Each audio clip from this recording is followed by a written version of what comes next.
શું ડાયાબિટીસ વારસાગત છે અને પરિવારમાં કોઈને થાય તો જ થાય છે? આ આપણા જીનેટિક પ્રોબ્લેમ છે. 100% ઇન્ડિયનને થવાની શરૂઆત થઈ શકે છે, પણ જો ફેમિલીમાં હોય તો પર્સન્ટેજ વાઇઝ વધી જાય છે. શું બાળકોમાં જન્મથી જ હોય તો એ લક્ષણો જન્મથી જ જોવા મળે છે નો, ડાયાબિટીસ? એને જીનેટિકલી અથવા તો એને ઓટોઇમ્યુન ડિઝીઝ તરીકે ગણવામાં આવે છે, જેમાં બીટા સેલ્સ કામ કરતા નથી અને પોતાનું ઇન્સ્યુલિન પેદા થવાનું બંધ થઈ જાય છે. એ વારસાગત નથી. બરાબર. ખૂબ જ ગળ્યું ખાવાથી જ ડાયાબિટીસ થાય છે? નો. બ્લડ ગ્લુકોઝનું જે ફ્લક્ચ્યુએશન છે, નિરંતર શુગર લેવલ વધે છે, તે ખતરનાક કહેવાય? હા, એને ગ્લુકો વેરિએબિલિટી કહે છે. જેટલા પ્લસ અને minus sugar up and down થાય એ વધારે હૃદયને નુકસાન પહોંચાડે છે. ઓકે, આમાંથી કયા લક્ષણો ડાયાબિટીસના છે? એક, ખૂબ તરસ લાગવી; બીજું, વારંવાર પેશાબ માટે જવું; અને ત્રીજું, ભૂખ ઓછી થઈ જવી કે એકદમ વધી જવી. આ ત્રણેય લક્ષણો એના માટેના છે ડાયાબિટીસના.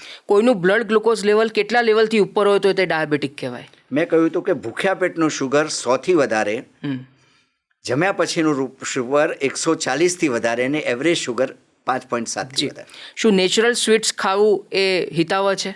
નેચરલ સ્વીટ ખાઈ શકાય. ડાયાબિટીસમાં ક્યારેય ના નથી. It is a complex carbohydrate.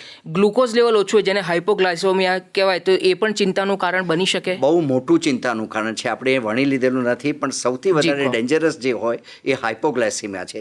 હાઇપોગ્લાયસેમિયાના 2 stage આવે. 70થી 54 સુધી ઇઝ અ ફર્સ્ટ સ્ટેજ. એ ચાલી શકે ઘરમાં આપીને, પણ જો 54થી નીચે શુગર આવે તો તાત્કાલિક એને હોસ્પિટલાઇઝેશન જઈ અને ઇમરજન્સી રૂમમાં શુગરની ટ્રીટમેન્ટ કરવી જોઈએ. બરાબર છે.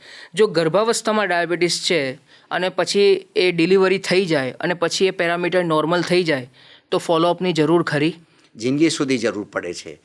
જે જીડીએમને ડાયાબિટીસ થાય છે, એક વખત ડિલિવરી થયા પછી 1/3 લોકો 1/3 કન્ટિન્યુઅસ ડાયાબિટીસમાં જાય છે, 1/3 પ્લસ માઇનસ થયા કરે છે અને 1/3 નોન ડાયાબિટીકમાં જાય છે. આપણે 1/3 નોન ડાયાબિટીકમાં જવું જોઈએ. જી.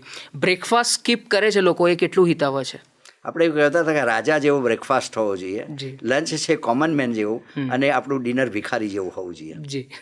કોઈ વ્યક્તિ ડાયાબિટીસ રિમિશનમાં આવી શકે એટલે એને દવાની જરૂર ના પડે, શું સ્થિતિ આવી હોઈ શકે? 101% હોઈ શકે, પણ first the condition is the diet and exercise. બરાબર. જીવનશૈલી. શું ડાયાબિટીસ કંટ્રોલમાં હોય તો દવા બંધ કરી શકાય? દવા કંટ્રોલ રાખવાનો છે. દવા બંધ કરશો તો પાછું રિબાઉન્ડ થશે. બરાબર છે.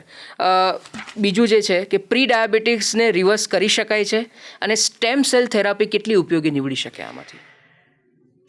પ્રી ડાયાબિટીસને 101% રિવર્સ કરી શકાય છે જીવનશૈલી અંગે, પણ સ્ટેમ સેલ એ રિસર્ચ સ્ટેજ પર છે અને હજી એના જે કહી શકાય ગાઈડલાઇન્સ કે સ્ટેમ સેલ ટ્રીટમેન્ટથી ડાયાબિટીસ ક્યોર શકે એ અત્યારે ગલત છે.